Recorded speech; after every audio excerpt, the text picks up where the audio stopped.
Pati matapos. Sarap to guys, oh. Sarap. Punta ka.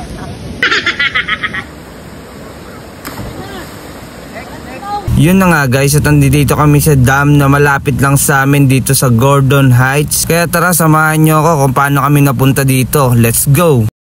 Siyempre hindi ito mangyayari kung walang pasimuno. Ang pasimuno natin dyan guys ay si John Larry Gabe. Ayun siya guys, oh. Bang bang.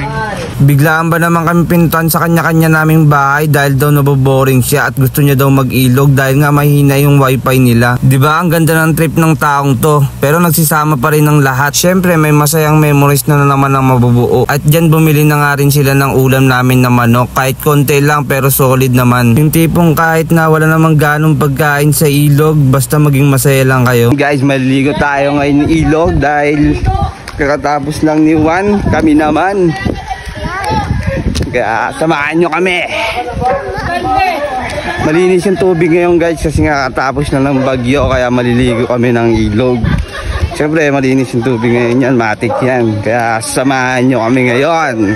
Let's go! At alam nyo ba guys na hindi kami lang basta-basta maliligo doon dahil alam nyo guys na namimiss na namin yung ilog na yan kasi simula bata kami doon na kami naliligo. Yung mga panahong di pa talaga uso yung cellphone nun. Alam nyo ba guys na sobrang dami talagang tao dati doon kasi dyan talaga kami umaakyat pag maglalaba. Kaya nakakamiss talaga kaya naligo kami ulit. Kaya tignan nyo kung gaano kaganda yung pinagmamalaki naming dam dito sa Barangay Gordon Heights.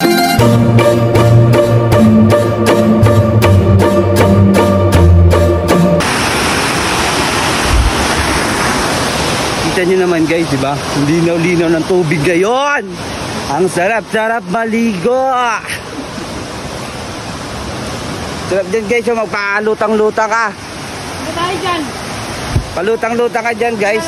Lasula ka ng buhay. Mamela daw. Ha? Tubig. Mela? At pero hindi pa kami dyan maliligo guys. May liliguan talaga kami. Talaga. Magandang spot guys. May talungan. Talaga. Grabe. Mamaya papakita ka sa inyo kung saan yun. Let's go. Tangin na. Sugatan pa ako. Video-video pa kasi. Video-video pa kasi si Chokoy. Nasugatan tuloy ako eh. Kaya mag-video-video kasi dyan. Beat.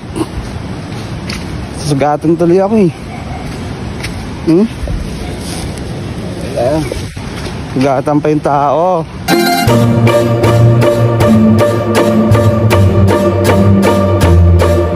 Ano po? Panis. Ano kung Panis. sabi nyo ngayon sa atin na ano? Pagod na si Shanley. Nakarating na tayo ngayon dito sa ating pupuntahan natin. Dito na tayo guys. Kaya siguro magluluto at kakain at maliligo na kami dito. Papakita ko sa inyo.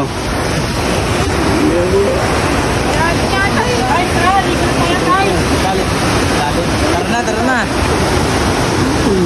Luto na. Luto na. Kita nyo naman guys, di ba? Ang ganda. Lalo na kung hindi dumaan yung bagyo, siguro malinaw-linaw yung tubig natin dyan. Pero maganda yan kasi running water yan ngayon.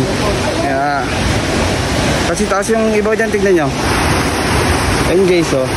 Nakikita nyo ba yun, di ba? Hindi naarangan ng bato, kaya diretso yung agos niya, kaya medyo mababaw siya ngayon. Kaya, guys, samahan nyo kami ngayon. Maligo! Let's go!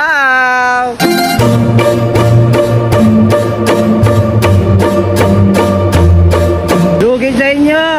Nagalablaban! Nagalablaban! Dugi! Tangin na nagalablaban sila dito.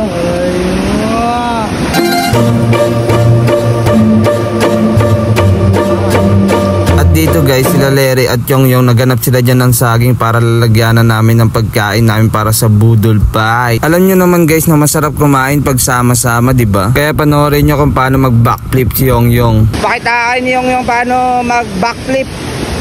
Okay, nakabahan ako. Game. Nakabahan nga ako. Well, pag backflip ko, ginawa ko ito. Layo.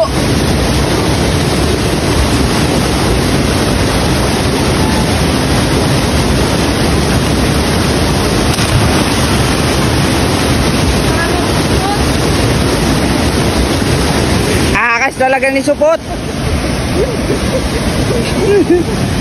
At pagkatapos nga dyan mag-backflip ni yung nilagay na rin namin yung kanin, saka yung sabaw ng adobo at yung mga dilata. At syempre hindi na rin namin yung pinatagal at nagsikain na rin kami dito. At habang kumakain kami guys, napansin ko yung maliit dito na nakikipagsabayan sa amin kumain. Tignan nyo naman, di ba? At talagang hindi siya magpapauli pag sa budol pa. Binata ka na talaga nak, sana hindi ka muna mag-asawa. At pagkatapos namin kumain guys, may nanalo na. Meron kasing natitirang isa, parang 3 araw walang kain.